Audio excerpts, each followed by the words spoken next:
የዘላለም ሸማዬ ኢየሱስ ኢየሱስ ክብር።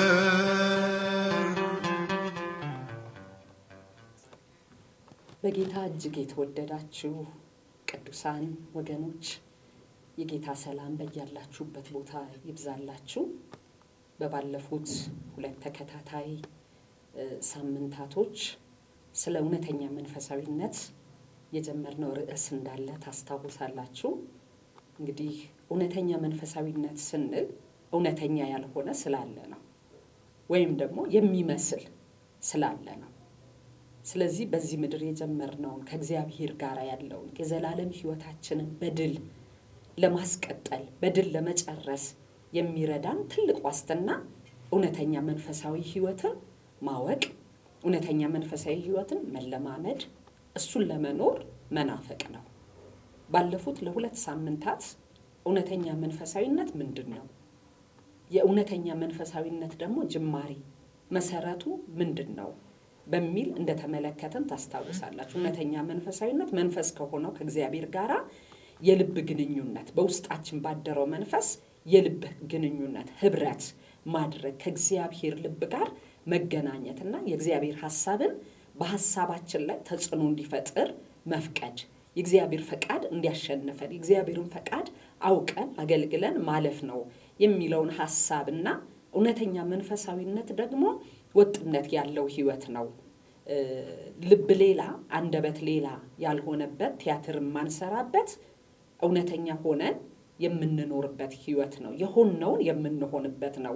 ንስሐ ስንገባ የእውነት፣ ስናገለግል የእውነት፣ ስንኖር የእውነት፣ ስንዘምር የእውነት፣ ስንሰብክ የእውነት የሆነ እግዚአብሔር ፊት ደክመን ከሆነ ደክመናል የምንልበት፣ ሲያቅተን አቃተን የምንልበት፣ ስንፈራ ፈራን የምንልበት፣ ጸጋ የምንቀበልበት፣ ስንወድቅ ወድቀናል የምንልበት ሕይወት ነው እንጂ ማስመሰል አይደለም፣ የሃይማኖት መልክ መያዝ አይደለም የሚለውን ተመልክተናል። በሁለተኛው ሳምንት ደግሞ ይሄ እውነተኛ መንፈሳዊ ሕይወት ደግሞ መሰረት አለው፣ መነሻ አለው እና መሰረቱ ምንድነው? ዳግም ልደት ነው። በዳግም ልደት ውስጥ እግዚአብሔር የሰጠን ታላላቅ እድሎች አለ። አቅጣጫን የቀየርንበት፣ አዲስ ፍጥረት የሆንበት፣ መንግስት የቀየርንበት፣ ወደ ዘላለም ጉዞ የጀመርንበት በጣም ዋስትና ያለው አስተማማኝ የሆነ ሕይወት ነው።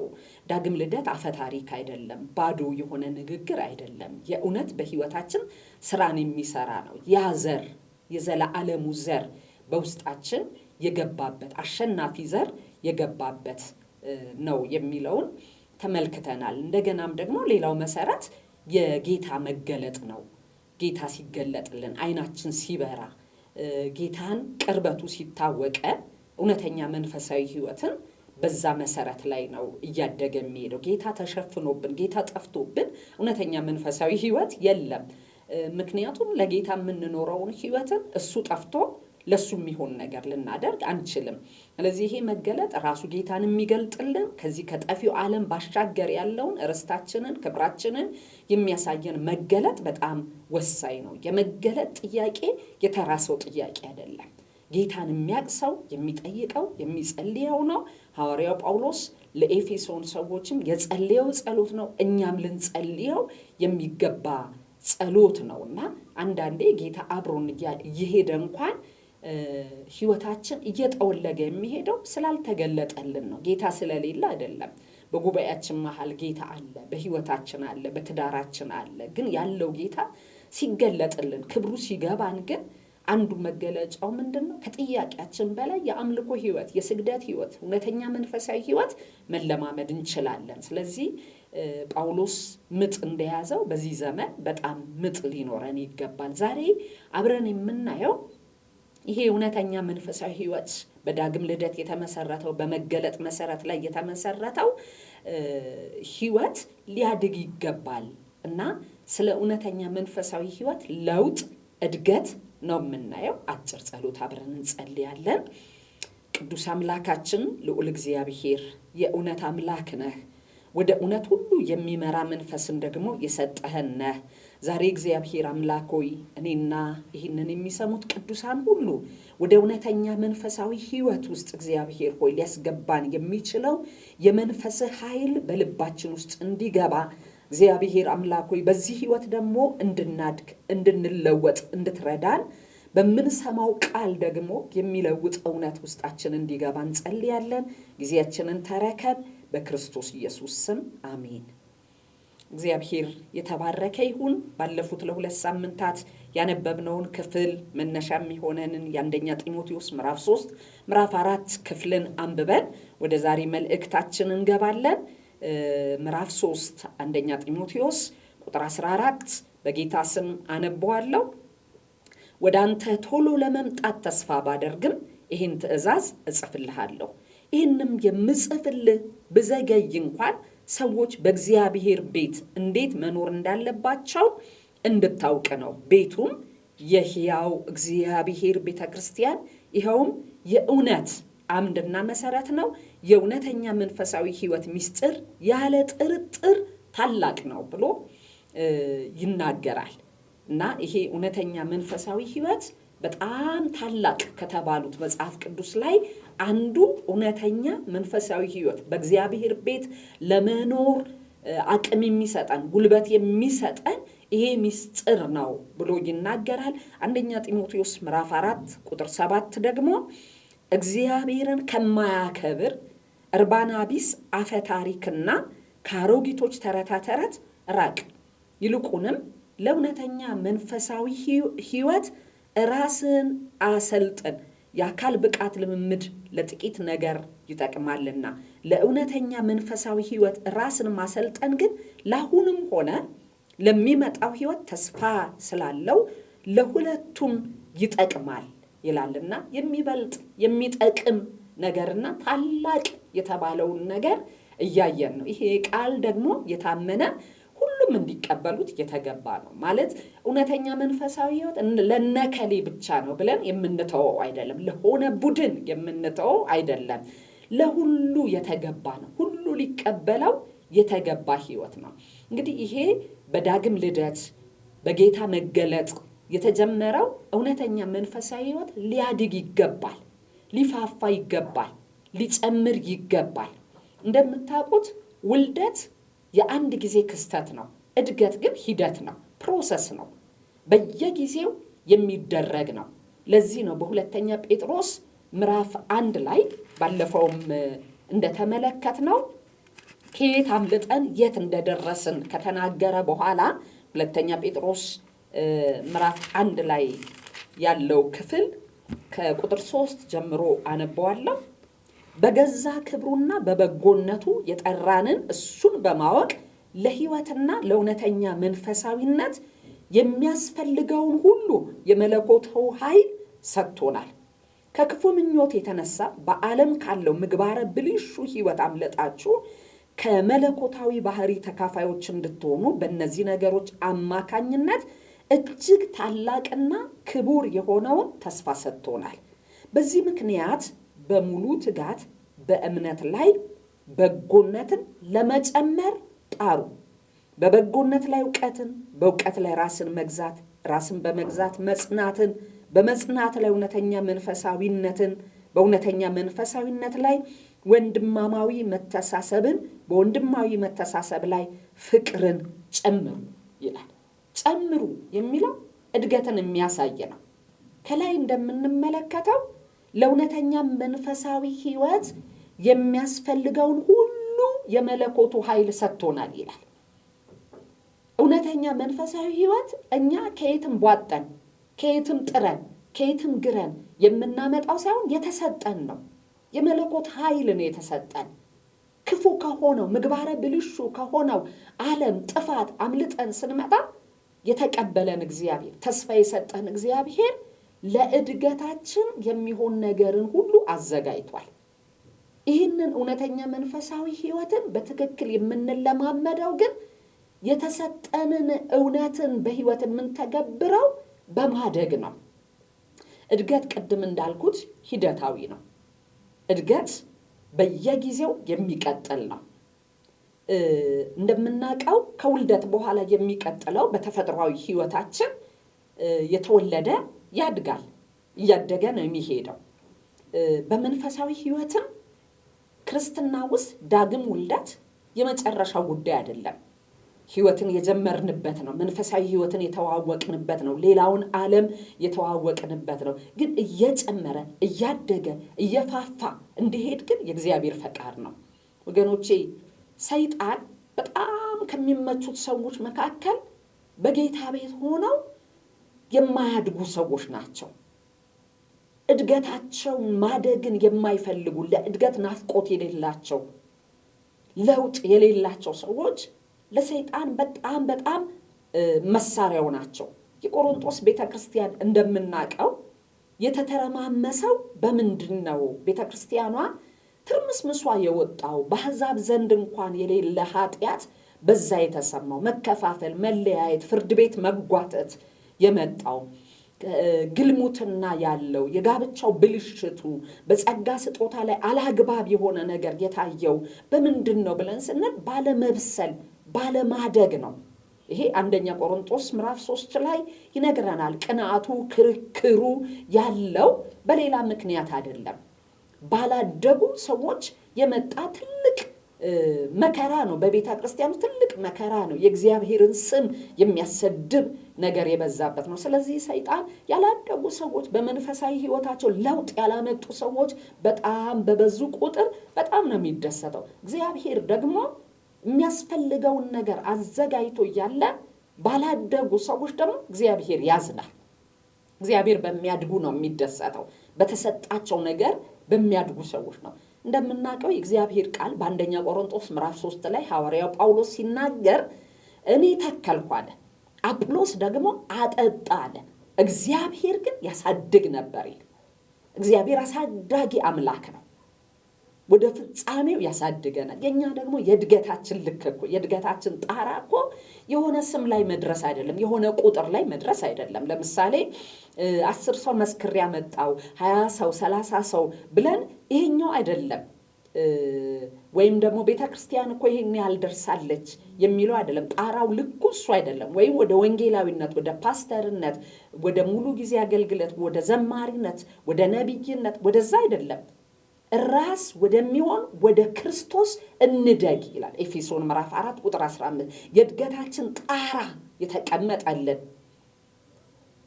ማለት ሁሉ ጊዜ እንድናድግ የሚጋብዘን ራስ ወደ ሆነው ወደሱ መልክ እንድናድግ ወደሱ እውነት እንድናድግ ነው የተጋበዝ ነው። እንዳልኩት እግዚአብሔር ማሳደግ የሚወድ አምላክ ነው፣ አሳዳጊ አምላክ ነው።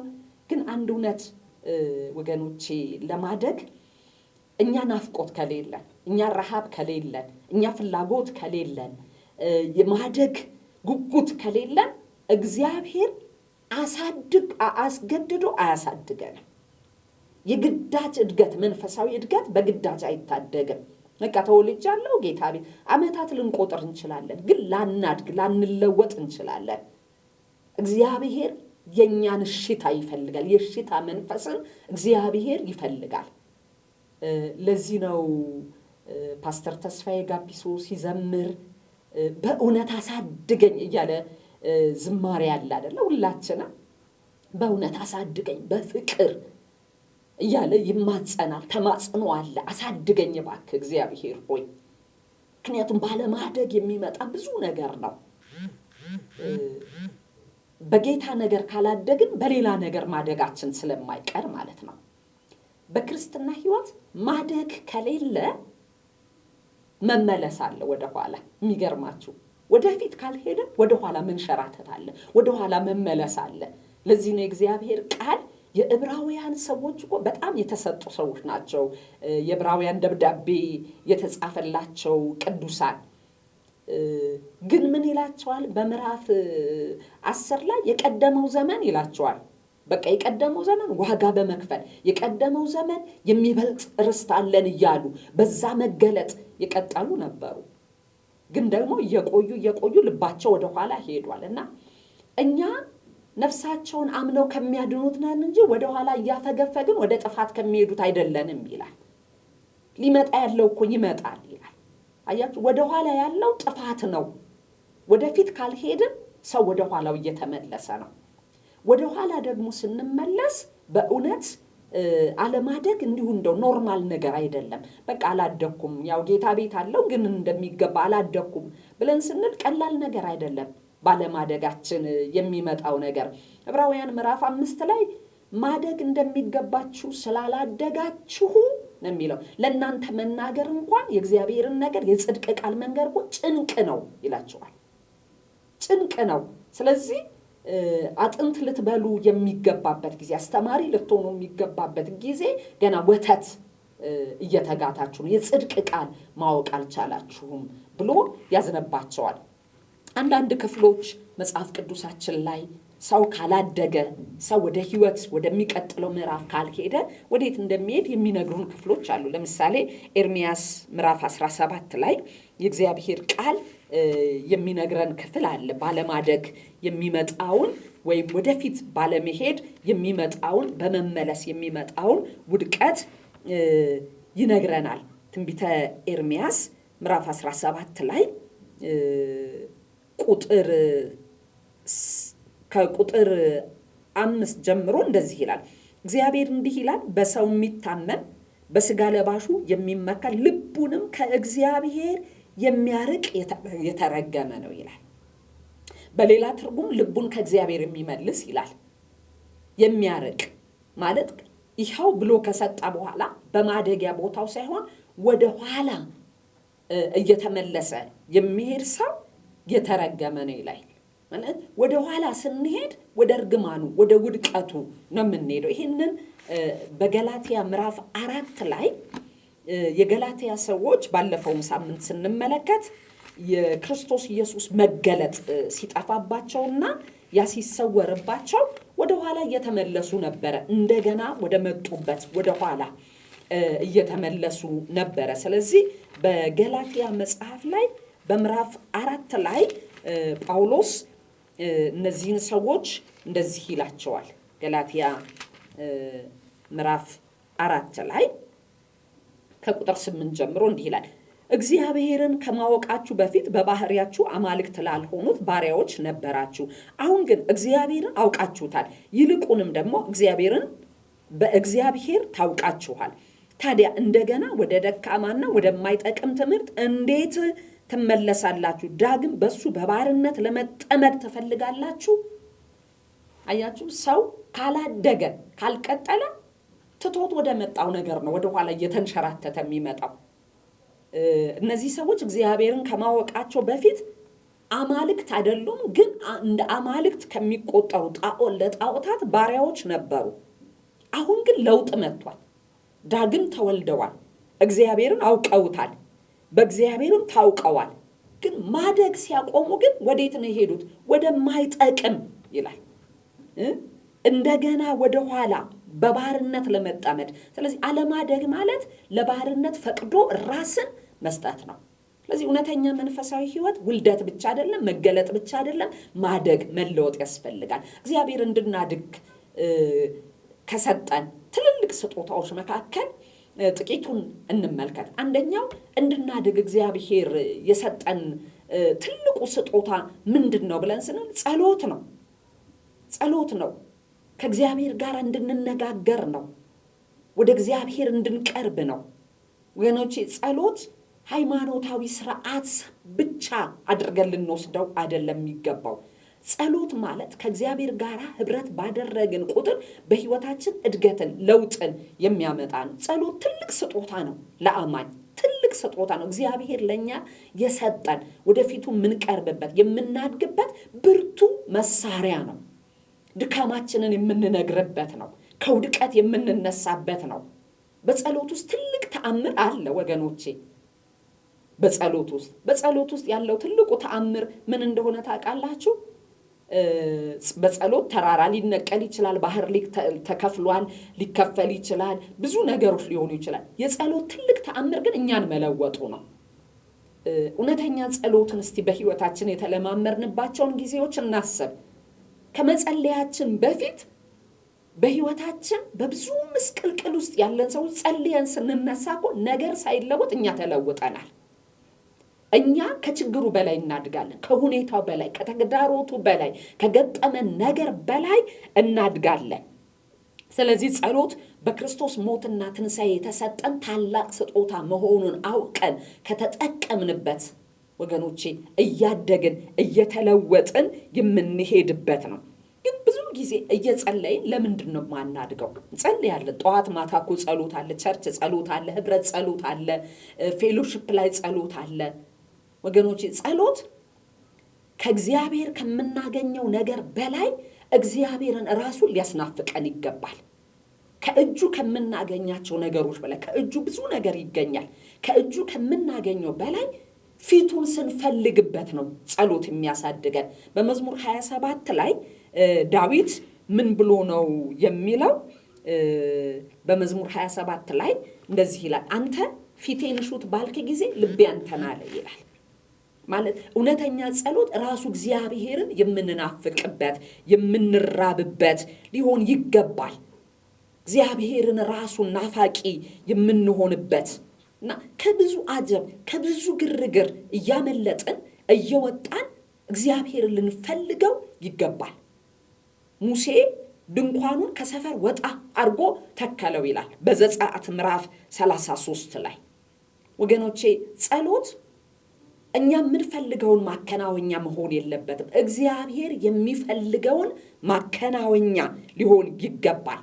ኦዚያን የሚባል የ16 ዓመት ንጉስ የይሁዳ ንጉስ በሁለተኛ ዜና 26 ላይ ስንመለከተው የህይወቱ እድገት እግዚአብሔርን በመፈለግ ላይ ነበረ። እግዚአብሔርን ከመፈለግ ከዚህ እድገት ግን ሲመለስ ምንድነው የሆነው? የራሱን ነገር መፈለግ ነው። የራሱን ነገር መፈለጉ ሁላችንም እንደምናውቀው ኦዚያን ከቤተ መቅደስ በለምጽ እንደተባረረ የራሱን ክብር የራሱን ፍላጎት ለማድረግ ሲሄድ እንደነበረ እንመለከታለን። ስለዚህ ጸሎት የራሱን የእግዚአብሔርን ሐሳብን የምናደርግበት እኛ የፈቀድነውን የምናከናውንበት ሳይሆን የተፈቀደልንን የምንቀበልበት ከእግዚአብሔር የሆነውን የምናገኝበት ነው። ጸሎት ወገኖች የስኬትና የጉድለት ጉዳይ አይደለም። ሐዋርያው ጳውሎስ ማግኘትንም ማጣትንም አውቃለሁ ነው ያለው። ስኬታችንንም ጉድለታችንንም ዋና እሱን ለማስተካከል አይደለም፣ እግዚአብሔርን ፊቱን ለመፈለግ የምናደርገው ትልቅ ፍለጋ ነው። ስለዚህ ጸሎት የእግዚአብሔርን አብሮነት የሚያስናፍቅ ከዘላለም አጀንዳ ጋር የሚያጣብቀን እኛን ወደ እድገት የሚመራን ነው። ሁለተኛው ደግሞ የእግዚአብሔር ቃል ነው። ይሄ የታወቀ ነው። በጣም በግልጽ መጽሐፍ ቅዱስ ለእድገታችን እግዚአብሔር የሰጠን ትልቁ መሳሪያ የእግዚአብሔር ቃል እንደሆነ በአንደኛ ጴጥሮስ ምዕራፍ 2 ላይ ይነግረናል። እንድናድግ እግዚአብሔር የሰጠን ብርቱ መሳሪያ ቃሉን ነው የሰጠን። የእግዚአብሔር ቃል ወገኖች የተከፈተ በር ነው። ትልቅ የተከፈተልን የእድገት በራችን እንደሆነ የእግዚአብሔር ቃል ይናገራል። እግዚአብሔር ቃል የተጣራ የእግዚአብሔርን ድምፅ የምንሰማበት የነጠረ የእግዚአብሔርን ድምፅ የምንሰማበት ነው እና ይሄ የእግዚአብሔር ቃል የሚሰበክ ብቻ አይደለም። ይሄ የእግዚአብሔር ቃል በግል የሚነበብ በግል የሚጠና ጥሞና የምንይዝበት የምንታዘዘው የእግዚአብሔር ቃል ነው እና በህይወታችን ውስጥ በጣም የበላይ እንዲሆን ለእግዚአብሔር ቃል ጉጉት፣ ናፍቆት መዝሙር 119 እንደሚናገር አለከለኩኝ ቃልህን ፍለጋ እንደሚል የእግዚአብሔርን ቃል በፈለግን ቁጥር እድገታችን ይጨምራል። ባለፈው አንስተነዋል። የሳኦል ውድቀት ለእግዚአብሔር ቃል ፍለጋ አለመኖሩ ነው። ንቀኸዋል ነው የተባለው። አንደኛ ሳሙኤል 15 ላይ እግዚአብሔር ከአህያ ፍለጋ እንዴት እንደመለሰው እናውቃለን። ከአህያ ፍለጋ የመለሰውን እግዚአብሔርን የገፋው በምንድን ነው? ቃል በመናቅ ነው። የእግዚአብሔርን ቃል አልሰማም። ለእግዚአብሔር ቃል አልታዘዘም። የእግዚአብሔርን ቃል አላከበረም እና የሳኦል ውድቀት ከዛ የተነሳ እንደሆነ እንመለከታለንና እንደምናውቀው ኤርምያስ ላይ የደረሰበት መከራ በጣም ታላቅ ነው። የኤርምያስ መንፈሳዊ ህይወት ግን በመከራው በለቅሶ ውስጥ በብዙ ሰልፍ ውስጥ ሆኖ ያድግ ነበረ። ለምንድን ነው የሚያድገው? ኤርምያስ 15 ላይ ቃል ተገኝቷል እኔም በልቼዋለሁ፣ ቃል ለልቤ ሐሴት ደስታ ሆነኝ ሲል ነው የምንመለከተው። ስለዚህ የኤርምያስ ህይወት በመከራ ውስጥ በሰልፍ ውስጥ እያደገ እየጨመረ ለምን ሄደ? ለምን አደገ?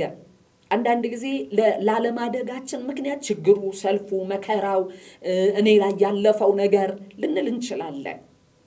ምድር በሰልፍ የተሞላች ናት፣ በችግር የተሞላች ናት። ከችግር ነፃ የሆነ ዘመንም እድሜም ሁኔታም ጌታን እየተከተልን ልናገኝ አንችልም። የወደቀ ዓለም ላይ ነን ያለነው።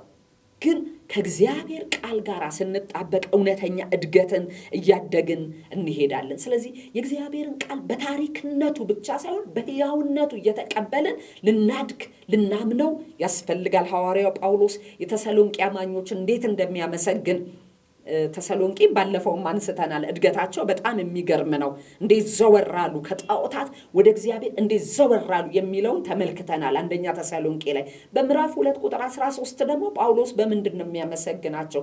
የመልእክትን ቃል ከኛ ስትሰሙ እንደ ሰው ቃል አይደለም የተቀበላችሁት፣ በእናንተ እንደሚሰራ እንደ እግዚአብሔር ቃል ስለተቀበላችሁት እግዚአብሔርን እጅግ አድርገን እናመሰግናለን ያለው። ወገኖቼ በዚህ ዘመን የእግዚአብሔር ቃል እንደ እግዚአብሔር ቃልነቱ እናምነዋለን ወይ? እንደ እግዚአብሔር ቃልነቱ እናከብረዋለን ወይ? ስፍራ ይሰጠዋል ወይ? በቤታችን፣ በጓዳችን፣ በትዳራችን፣ በአገልግሎታችን ለእግዚአብሔር ቃል ስፍራ አለን ወይ? የእግዚአብሔር ቃል ይላል ብለን እንደነግጣለን ወይ? በጉባኤ ሲነገር የእግዚአብሔር ቃል ድምፁ ነው ብለን ለእግዚአብሔር ቃል ቦታ እንሰጣለን ወይ? ነህምያ መጽሐፍ ላይ ትልቁ ተሐድሶ የመጣው በምንድን ነው ብለን ስንል በእግዚአብሔር ቃል ነው። እዝራ መጥቶ ያነበበላቸው የእግዚአብሔርን ቃል ነው። ቅጥር ብቻ አይደለም እኮ ወገኖች ለውጥ ያመጣላቸው። አጥር መሰራቱ ብቻ አይደለም ለውጥ ያመጣላቸው። ለእግዚአብሔር ቃል የተሰጠው ትኩረት ትልቅ ስለሆነ ነው። ይሄ የእግዚአብሔር ቃል ይሰራናል። ከኛ ህይወት የማያስፈልገውን የአሮጌውን ሰው ባህሪ የመቅረጽ ጉልበት አለው። የእግዚአብሔር ቃል ሕያው ነው፣ የሚሰራ ነው፣ ሁለት አፍ ካለው ሰይፍ ይልቅ እጅግ የተሳለ ነው ይላል። ይሰራል። ሲሰራ መጀመሪያ የኔን ህይወት ነው የሚቀርጸው። ለኔ ህይወት መስታወት ነው። በኔ ህይወት ላይ ማያስፈልገውን ነገር ይመታል። ለእግዚአብሔር እውነተኛው መልክ እንዲመጣ የእግዚአብሔር ቃል ብርቱ መሳሪያ ነው። ስለዚህ በእግዚአብሔር ቃል ላይ በጣም ትኩረት ልናደርግ ይገባልና የቅዱሳን ህይወት እንደምታውቁት የተመሰለው በህንፃ ነው። ህንፃው የሚያድገው ተገቢው ግብአት ሲመጣ ነው። ስለዚህ እንደ ህንፃኛ የምናድገው በእግዚአብሔር ቃል ህይወታችን እየተሰራ ሲሄድ ልባችን ትውት እየሆነ እየለሰለሰ ይሄዳል። ከእግዚአብሔር ጋር ብቻ እየተጣበቅን እንሄዳለን። ከዛ በኋላ በእግዚአብሔር ቃል የተሰራ ሰው እኮ የሚናገረው ነገር ያንጻል። የሚያገለግለው አገልግሎት ለውጥ ያመጣል። መንፈሳዊ ህይወቱ እያደገ ይሄዳል። ስለዚህ እውነተኛ መንፈሳዊ ህይወት የሚያድግ ነው፣ የሚፋፋ ነው፣ የሚጨምር ነው። ወገኖች ሁለት መሰረታዊ ነገርን ነው ዛሬ ያየነው። እንድናድግ እግዚአብሔር ይፈልጋል። የእግዚአብሔር ፈቃድ ነው፣ ግን የኛም ፈቃድንም ይጠይቃል። ያለ ፈቃዳችን አስገድዶ አያሳድገንም። እግዚአብሔር እንድናድግ ሁለት በጣም መሰረታዊ ነገር ሰጥቶናል። አንደኛው ጸሎት ነው፣ ሁለተኛው ቃል ነው። ስለዚህ በቅዱሳን ህብረትም መካከል በቤተ ክርስቲያንም ይሄንን ልንለማመድ ይገባል። እግዚአብሔር ይባርካችሁ። በሚቀጥለው ሳምንት የመጨረሻውን ክፍል የመንፈሳዊ ህይወት ተግዳሮት የሚለውን እንመለከታለን። እንጸልያለን። አቤቱ አምላካችን ልዑል እግዚአብሔር ሆይ ይህ የተዘራው እውነት እግዚአብሔር አምላክ ሆይ ላንተ ሐሳብ እግዚአብሔር ሆይ እንዲያዘጋጀን በክርስቶስ ኢየሱስ ስም ልባችንን ቅን አድርገው። እሺ ባይነትን በልባችን ሙላ። ወደ ጸሎት ወደ ቃልህ መልሰን እኛ ለቃሉና ለጸሎት እንዳሉ እንደዚህ ብለን ተወራርደን ወደ ጸሎትና ወደ ቃልህ እንድንመለስ እርዳን። ቤትህ የጸሎት ቤት ነውና እግዚአብሔር ሆይ ህብረታችን በጸሎት የታወቀ ይሁን፣ ህይወታችን በቃልህ የተሞላ ይሁን። እግዚአብሔር ተመስገን። ክብር ለአንተ ይሁን በክርስቶስ ኢየሱስ ስም።